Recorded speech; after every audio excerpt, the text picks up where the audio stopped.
The following program deals with a controversial subject. The theories expressed are not the only possible interpretation. Viewers are invited to make a judgment based on all available information. Tonight, liftoff. We have a liftoff. We investigate the most extraordinary event of the 20th century. It's one small step for man. Man landing on the moon. One giant leap for mankind. But believe it or not, some people say it never happened. This whole thing was a fake. Decide for yourself as we explore the evidence. The Eagle has landed. Analyze official government photos. What a ride, what a ride. Examine the films. The flag flaps on the moon where there's no atmosphere. And hear the testimony of one former astronaut who's not afraid to speak his mind. NASA could have covered it up. Could the government have orchestrated the deception of the century? NASA could have pulled off the greatest hoax of all time. You be the judge. On Conspiracy Theory, did we land on the moon?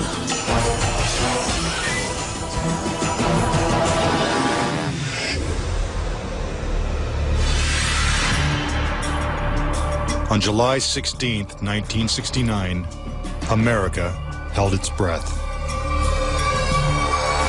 10, 9, ignition sequence start. 6, 2, 1, 0. All engine running. Liftoff. We have a liftoff.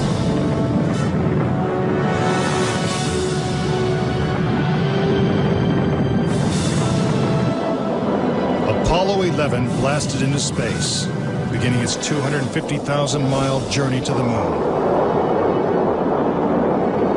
During their 8-day voyage, the Apollo 11 astronauts saw spectacular views of the Earth, floated in a weightless environment, and supposedly went where no man had gone before. Guys looking good, down a half. Lights on, picking up some dust. 4 forward, drift into the right a little.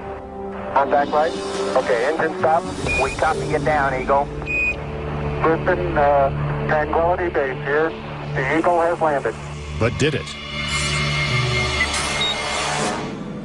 Did they really land on the moon? Most of us think so.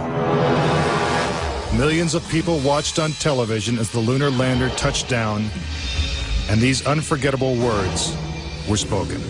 It's one small step for man,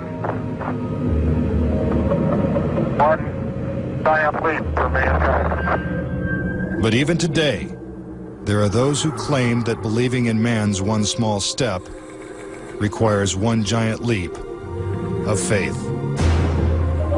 Bill Kaysing was an analyst and engineer at Rocketdyne, the company that designed the Apollo rockets.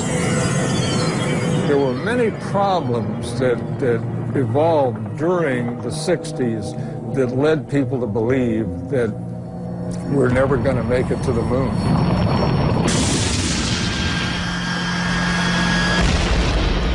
Three decades ago, when the world watched Apollo's lunar landings, Bill Kaysing was watching too. But what he saw on television, combined with his experiences at Rocketdyne, made him a skeptic. The whole thing then seemed phony to me. I think it was an intuitive feeling that what was being shown was not real. As he studied the footage more closely, he was shocked to find several inconsistencies. Kaysing observed that despite the clarity of deep space, the stars were missing from the black lunar sky. He saw the American flag waving, even though there is no air on the moon. And he discovered that there was no blast crater beneath the lunar lander, where its powerful rocket engine had fired. This evidence convinced Kaysing that we never sent a man to the moon. But NASA dismisses these charges. There are always going to be people who believe some outlandish theories, and the notion that we somehow were able to fake the lunar missions is pretty outlandish.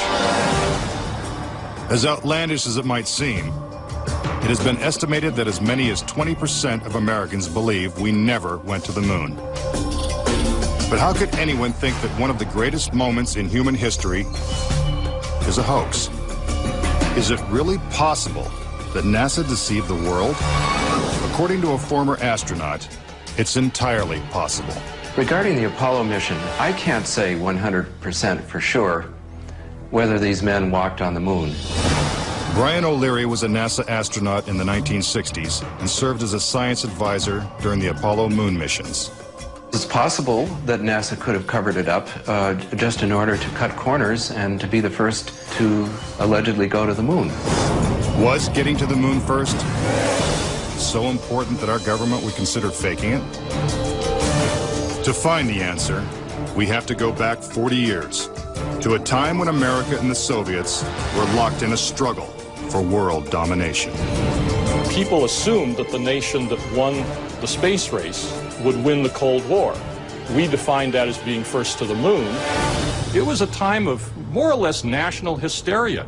On October 4th, 1957, the Soviets terrified America when they sent Sputnik, the world's first satellite, into orbit. The New York Times had to publish an article explaining to Americans that it did not carry nuclear bombs that could be dropped on the city from that altitude.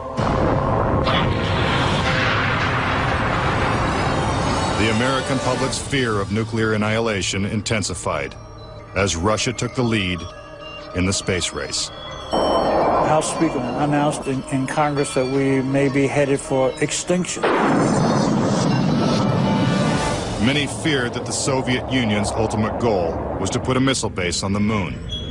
Meanwhile, America's space program was having difficulty even getting off the ground. The chances of getting to the moon and returning safely to Earth were something like 0.0017%.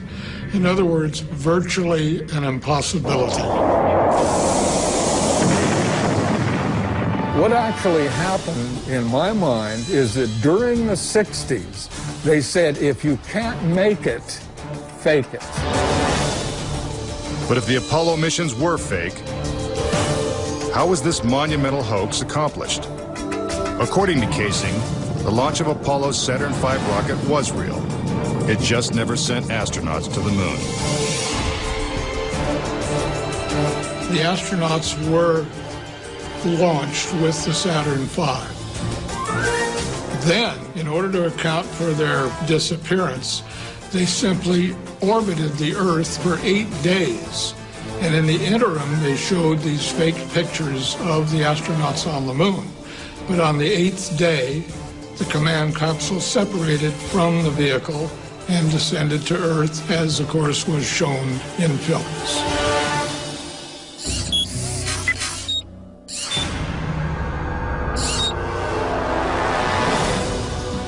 This theory inspired the 1978 movie Capricorn 1, in which the government attempts to fool the world by faking a mission to Mars. We do not claim this planet in the name of America. We claim it in the name of all the people of the planet Earth.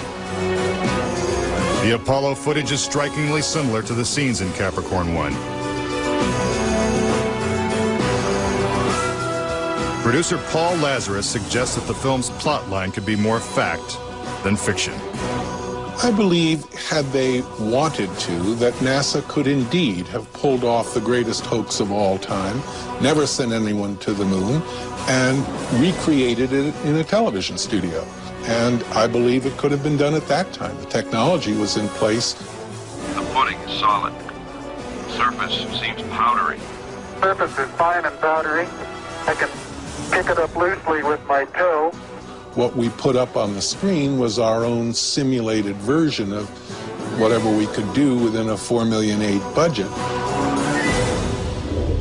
But with NASA's $40 billion budget, Kaysing believes they had the resources to pull off a hoax if they couldn't make it to the moon. The reason I believe that NASA and the government faked the moon landing was basically it was technically impossible to do it. And they simply had to come up with some sort of alternative that they felt the public would believe. Kaysing theorizes that the lunar landings were actually filmed in Nevada's high desert, at the top secret military base known as Area 51. Area 51 is one of the most heavily guarded facilities in the United States. If you went in and tried to get some information, you could be shot and killed without any warning. Russian spy satellite photos of Area 51 reveal not only a series of hangars that resemble movie sound stages, but also barren moon-like areas which coincidentally are covered with craters. Compare this photo of a lunar crater allegedly taken from the moon's orbit by Apollo 10 with this satellite photo of a crater at Area 51. Even astronauts acknowledge the similarity of the terrain. It has a stark beauty all its own. It's like much of the high desert of the United States. Could billions of people really have been fooled into thinking the Nevada desert was the moon? Kaysing believes it's possible, and maybe the real reason Area 51 is so heavily guarded. This is a very secret base, and with good reason, because undoubtedly the moon sets are still there. And if they are, no one's getting a look at them anytime soon.